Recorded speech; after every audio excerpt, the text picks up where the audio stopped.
Hello friends, स्वागत है आपके अपने यूट्यूब चैनल टेक वाला गोविंद में। दोस्तों, आज के इस वीडियो में हमको वंशावली हेतु प्रमाण पत्र आपको जो होती बनाने के लिए आपको कैसे भरना है, तो उसकी पूरी जानकारी हम आपको स्टेप बाय स्टेप देने वाले हैं। इसमें 3 फॉर्म की 4 फॉर्म कुल होते हैं, ठीक है फ्रेंड्स। तो पूरी जानकारी हम आपको देने वाले हैं कैसे आप स्टेप बाय स्टेप सही से भर सकते हैं। तो आपको वीडियो में लास्ट तक बने रहना है। और वीडियो में आगे बढ़ने से पहले आपसे एक छोटी सी रिक्वेस्ट है कि अगर आप हमारे यूट्यूब चैनल पर नए नए आए हैं तो प्लीज़ इस चैनल को सब्सक्राइब कर लीजिएगा और बेल आइकन ऑन कर लीजिएगा, ठीक है फ्रेंड्स। अगर ये आपको फॉर्म चाहिए तो फॉर्म भी बहुत आसानी से मिल जाएगा। आप मेरे यूट्यूब चैनल के प्रोफाइल में जाकर देखिए, वहाँ पे टेलीग्राम पे मैसेज कीजिए या इंस्टाग्राम पे आपको हम फॉर्म प्रोवाइड कर देंगे, ठीक है। तो चलिए हम भरना इसको स्टार्ट करते हैं। सबसे पहले आपको यहाँ पे सेवा में लिखा दिखाई दे रहा होगा, ठीक है, देखिए सेवा में। तो उसके बाद आपको नीचे दिखाई दे रहा होगा, ठीक है, माननीय सरपंच महोदय ग्राम कचहरी, ठीक है। तो ग्राम कचहरी आपका कहाँ पे है, वो यहाँ पे उसका जगह का नाम लिख देना है। उसके बाद द्वारा पंचायत सचिव महोदय ग्राम पंचायत राज, अगर आप जहाँ पे भी हो ग्राम पंचायत राज, देखिए मेरा मथुरा है तो मैं यहाँ पे लिख दूंगा ग्राम पंचायत राज मथुरा, ठीक है। उसके बाद प्रखंड मेरा विद्युपुर है तो विद्युपुर, जिला जो भी है पटना तो मैं पटना लिख दूंगा, ठीक है। इस प्रकार आप लिख सकते हैं। उसके बाद नीचे आ जाना है। नीचे आने के बाद आपको यहाँ पे महाशय महाशय से शुरू करना है, ठीक है। महाशय के बाद नीचे आ जाना है, देखिए। तो उसके बाद लिखा हुआ है उपयुक्त विषय के संबंध में कहना पड़ रहा है कि मैं शपथ करता, आपको अपना नाम लिख देना है, ठीक है। यहाँ पे जिसके नाम से शपथकर्ता आवेदन का नाम है, आवेदक का नाम लिख देना है। उसके बाद उनके पिता या माता जो भी है, पति जो भी है, औरत है तो पति का नाम, या फिर माता पिता मर्द है तो, ठीक है। उसके बाद उनका वार्ड संख्या, उसके बाद ग्राम का नाम जहाँ पे भी रहते हैं, पोस्ट, थाना, ग्राम पंचायत, प्रखंड, ठीक है। इतना का निवासी हूँ, ठीक है। जहाँ पे रहते हैं वो निवासी, जमीन का जहाँ पे है वो नहीं, जहाँ का वो रहने वाले हैं वहाँ उस जगह का नाम। उसके बाद मुझे डैश कार्य हेतु वंशावली प्रमाण पत्र की आवश्यकता है। मुझे जमीन की बंटवारा कार्य के हेतु जमीन की बंटवारा कार्य हेतु वंशावली प्रमाण पत्र की आवश्यकता है। तो जिस चीज़ के लिए भी आपका घर बंटवारा करना हो, जमीन बंटवारा करना हो, तो आप यहाँ पे लिख दीजिएगा। अभी तो फिलहाल जमीन का सर्वे के लिए, बंटवारा के लिए यहाँ पे बनाया जा रहा है अधिकतर, तो मैं बोल दिया हूँ जमीन बंटवारा के कार्य के लिए वंशावली बनाने की आवश्यकता है, ठीक है। उसके बाद आपको यहाँ पे नीचे दिखाई दे रहा होगा फॉर्म में, मेरा परिवार की वंशावली निम्न प्रकार है। तो किस प्रकार का आप परिवार का आपका वंशावली होगा वो भी मैं आपको बता देता हूँ, देखिए, ठीक है। तो किस प्रकार का आपको वंशावली बनाना है इसमें, यानी कि इसमें लिखना है। देखिए यहाँ पे मैं एक बना के रखा हूँ। देखिए यहाँ पे वंशावली कैसे बना है, वंशावली क्या है, ठीक है। राजेश कुमार, ठीक है, एक हुए दादाजी, तो उनके दादाजी के जो पुत्र हुए, 2 पुत्र 1 पुत्री, तो इस प्रकार उनका दर्शा देना है। चेना पार की जितना भी हो एक ऐसे लाइन खींच देना है नीचे नीचे, ठीक है। लाइन खींच के उसके बाद उनका नाम लिख देना है। जैसे यहाँ पे लाइन ऐसे खींचा हुआ है तो खींच के उसके बाद 3 आदमी का जो भी है, जितना भी लड़का लड़की हो, उनका नाम लिख देना है। फिर उसके बाद जिसका नाम से ज़मीन का जो बंटवारा करवाना है, उनका जो मेन होगा वो दोनों को छोड़ देना है, ठीक है। अगर आपको करवाना है तो आप आवेदक करता है वीरेंद्र कुमार आवेदक करता है तो वीरेंद्र कुमार, या फिर सुशील कुमार आवेदक करता है तो आप अपने चारों भाई बहन का यहाँ पे नाम इस प्रकार दर्शा दीजिएगा, ठीक है। एक बार फिर से देख लीजिए, इस प्रकार आपको स्क्रीनशॉट ले लीजिए, इस प्रकार आपको वंशावली में दर्शाना होगा, ठीक है। इस प्रकार दर्शाने के बाद आपको चलते हैं हम फॉर्म पर, इस प्रकार करके फिर से नीचे आ जाना है। नीचे आने के बाद आपको यहाँ पे ये सब घोषणा अगर पढ़ना है तो पढ़ लीजिएगा, अन्यथा कोई दिक्कत की बात नहीं है।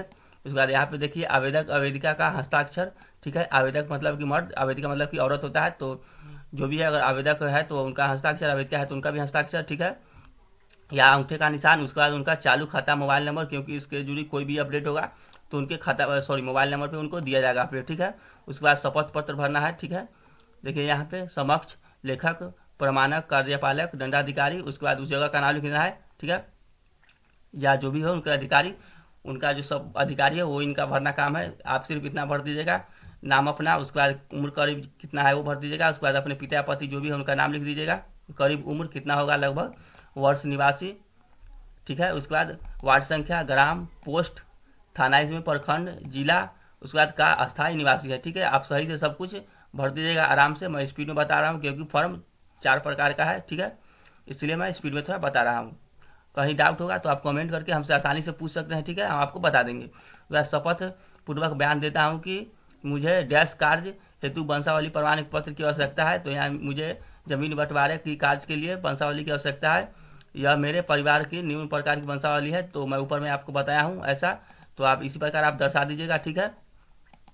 उसके बाद फिर से आप नीचे आ जा रहा है। नीचे आने के बाद यहाँ पे 3rd नंबर में बोला जा रहा है यह कि मेरे द्वारा इससे पूर्व में कहीं से भी वंशावली प्रमाण पत्र नहीं बनाया गया है। उसके बाद 4 नंबर में यह कि मुझे वंशावली प्रमाण पत्र ग्राम कचहरी कार्यालय जो भी है जगह है वो लिख दीजिएगा। उसका प्रखंड आपका यहाँ से लेना है, ठीक है। उसके बाद 5 नंबर में यह है कि शपथ पत्र में सारा बयान सही है, आवेदक में किसी प्रकार की त्रुटि या सत्य कथन पाए जाने के बाद आप पर कानूनी कार्रवाई हो सकता है, तो उसका अधिकारी आप खुद हैं, वही आप शपथ पत्र वही होता है, ठीक है। उसका कार्रवाई आप खुद भी किया जाएगा। उसके बाद अंतर इस आशय का यह शपथ पत्र है, शपथकर्ता का निशान, ठीक है, हस्ताक्षर। उसके बाद मैं शपथकर्ता को जानता हूँ जिन्होंने मेरे समक्ष अपना हस्ताक्षर किया है, ठीक है। शपथकर्ता का इसमें लगेगा, आपका नहीं लगेगा, ठीक है। यानी शायद आपका ही लगेगा, जहाँ पे फॉर्म भरिएगा उनसे आप एक बार पूछ लीजिएगा, ठीक है। उसके बाद वंशावली प्रमाण पत्र हेतु अनुशंसा प्रपत्र, इसको भी आपको भरना बताते हैं। तो सबसे पहले यहाँ पे आपको नाम लिख लेना है। उसके बाद पिता पति जो भी है, नाम, वार्ड संख्या, ग्राम, पोस्ट, थाना, पंचायत, प्रखंड, जिला, ठीक है। इतना लिखने के बाद आपको नीचे आ जाना है। नीचे आने के बाद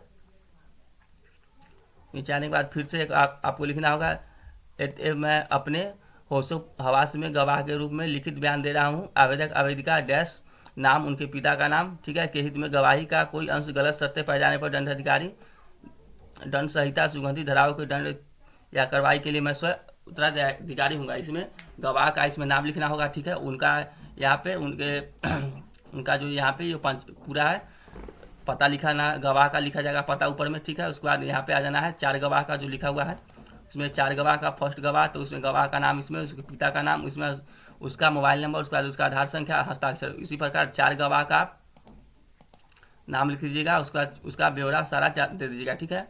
उसके बाद नोट, गवाह आवेदक के वंशज का कोई सदस्य नहीं होना चाहिए तथा गवाह साक्ष्य हो, यानी पढ़ा लिखा हो और उनकी आयु कम से कम 18 वर्ष होनी चाहिए, ठीक है।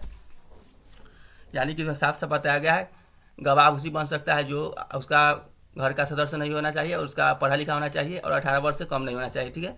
ग्राम पंचायत सचिव महोदय, ठीक है। आवेदिका मेरे अधिसूचित क्षेत्र ग्राम पंचायत राज जो भी होगा आपका ग्राम पंचायत, वो उसका नाम लिख देना है, ठीक है। उसका अस्थायी निवासी है वो यहाँ पे लिखा जा रहा है। उसके बाद यहाँ पे पंच का हस्ताक्षर एवं मुहर, उसके बाद वार्ड सदस्य का हस्ताक्षर मुहर, उसके बाद आंगनबाड़ी सेविका का हस्ताक्षर, उसके बाद चौकीदार का हस्ताक्षर एवं बीट संख्या, उसके बाद मुखिया का हस्ताक्षर एवं मुहर, ठीक है। इतना करने के बाद सबसे आपको हस्ताक्षर मुहर मरवा लेना है। उसके बाद माननीय सरपंच महोदय, पंचायत सचिव, ठीक है, ग्राम पंचायत राज और प्रखंड, यहाँ पे उनका साइन लगेगा तो खुद कर देंगे। उसके बाद कार्यालय ग्राम कचहरी,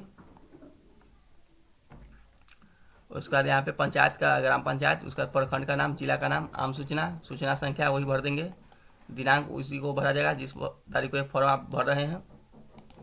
उसके बाद आपको भरना होगा यहाँ पे आवेदिका का नाम या आवेदक का जो भी उनका नाम, उसके बाद उनके पिता का नाम, उसके बाद ग्राम मोहल्ला, उसके बाद वार्ड संख्या भरने के बाद पोस्ट, थाना, जिला, ठीक है। द्वारा वंशावली प्रमाण पत्र निर्गत करने हेतु आवेदन पत्र, संकलन पत्र संख्या ये है, ठीक है, अन्य दस्तावेज।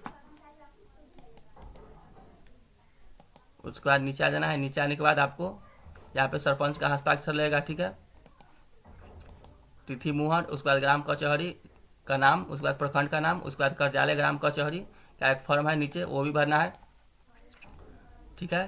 देखिए वंशावली संख्या, दिनांक, वो सब वही भरेंगे जो बनाएंगे, ठीक है। वंशावली का निर्गत जो यहाँ पे आपको पूरा पता लिख देना है, सही जो मैं आपको ऊपर ही वीडियो में बताया है उस प्रकार आपको पता लिख देना है।